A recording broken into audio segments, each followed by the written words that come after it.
병자호란은 우리나라에 씻을 수 없는 치욕의 역사다. 왕이 직접 나가 무릎을 꿇고 항복을 한 것은 역사상 처음이다. 원나라가 쳐들어왔을 때에도 강화도에서 항전하며 버텨냈었다. 그런데 왜 이런 치욕을 당했을까? 병자호란 전 정묘호란 때는 형제의 관계를 맺는 선에서 전쟁은 끝났다. 하지만 세력이 강해진 청나라가 조선의 군신의 관계를 요구하면서 싸움이 시작됐다. 임진왜란 이후 명나라의 국력이 약해졌고 조선도 전란을 수습하느라 정신이 없었다.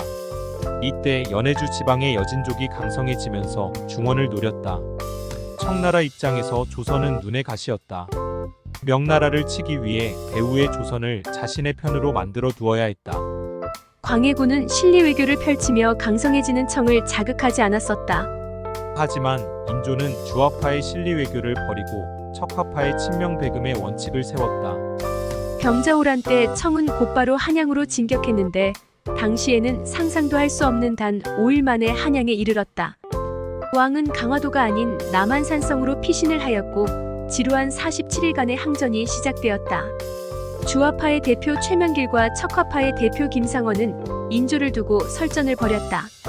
두 진영에서는 나름의 논리로 인조를 설득했다. 하지만 인조가 어떻게 왕권을 차지했는지를 보면 이미 답은 나와 있었다. 광해군의 실리외교를 비판하며 등장한 세력이었기에 척화파의 손을 들어주는 것은 당연한 결과였다. 이때 주화파에서 이런 상황을 인식하고 좀 더 조심스럽게 인조에게 접근했었다면 어땠을까? 이런 사례는 과거 원나라가 고려를 침략했을 때, 그리고 원나라 쇠퇴기에게도 있었다. 원나라가 고려를 침략했을 때 송나라는 쇠락해가고 원나라가 강성해져 갈 때였다. 고려 대신은 원나라와 화친을 맺어야 한다는 세력과 송나라를 버려서는 안 된다는 척화파가 논쟁을 벌였다. 결국 원나라의 화친 제의를 거절함으로써 강화도로 왕이 피신을 하고 한반도가 전란의 소용돌이에 휩싸였다. 그리고 고려는 원나라의 속국으로 전략했었다. 이후 고려 말 명나라를 쳐 요동 땅을 되찾아와야 한다는 권문세족과 명나라와 우호 관계를 맺어야 한다는 신진 사대부 세력이 맞섰다. 이때는 명나라와 우호 관계를 앞세운 신진 사대부와 신흥 군부 세력이 위화도 회군을 통해 고려를 말명시키고 조선을 세웠다. 이 상황을 인조가 역사를 통해 알고 있었다면, 그리고 주화파가 이런 논리로 인조를 설득하였다면 어땠을까? 인조가 이성계의 실리외교를 한 번쯤 생각했다면 달라지지 않았을까? 시간을 병자호란 전으로 돌려 이렇게 구성해보자. 이조 판서 최명길이 임금에게 말했다. 폐하, 지금 청은 과거 우리가 생각하는 오랑캐가 아닙니다.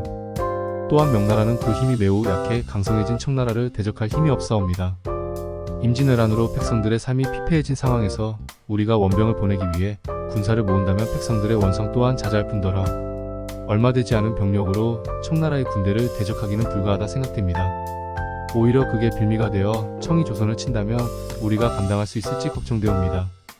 이 판서는 나보고 오랑캐에게 군신의 예를 지키란 말이오.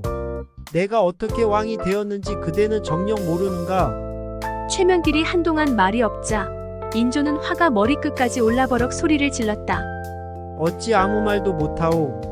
내 말이 그리도 유약하게 들리는가? 한참을 생각에 잠겨있던 최명길이 말했다. 잠시 태조대왕께서 요동정벌 반대를 주장하고 위화도에서 회군을 하실 때 어떤 마음으로 하셨을까 생각했습니다. 인조도 이 말의 의미를 알고 있다. 그러면 인조도 다시 한번 생각해보지 않았을까? 자신의 집권 세력이 척화파였지만 과거의 사례를 통해 한 번쯤 더 생각했다면 삼전도의 굴욕은 없었을 수 있다. 또한 인조는 세조나 태종처럼 자신이 주도적으로 반정을 이끌지는 않았지만 그렇다고 중종처럼 엉겁결에 왕위에 오른 것이 아닌 어느 정도 지분을 갖고 있었던 만큼 자신의 목소리를 낼 수 있었다. 주화파는 세밀한 부분에서 인조를 설득했어야 했다. 다시 말해 인조에게도 빠져나갈 명분을 만들어줘야 했다. 이미 한 차례 정묘호란을 통해 청의 강성함을 파악했고 당시 정세가 명히 회복 불가능한 상태라는 점은 집권 전과 후의 판단이 달라질 수 있음을 보여줘야 했다. 정치는 살아있는 생물이다. 어제의 동지가 오늘 적이 될 수 있고 오늘의 적이 내일의 동지가 될 수 있다. 또한 상황에 따라 결정이 달라질 수 있는 것이 정치다. 그래서 정치의 답은 없다. 참모는 어떤 것이 실리인지 판단하는 것이 가장 중요하다. 시청해주셔서 감사합니다. 구독과 좋아요는 다음 영상 제작에 도움이 됩니다.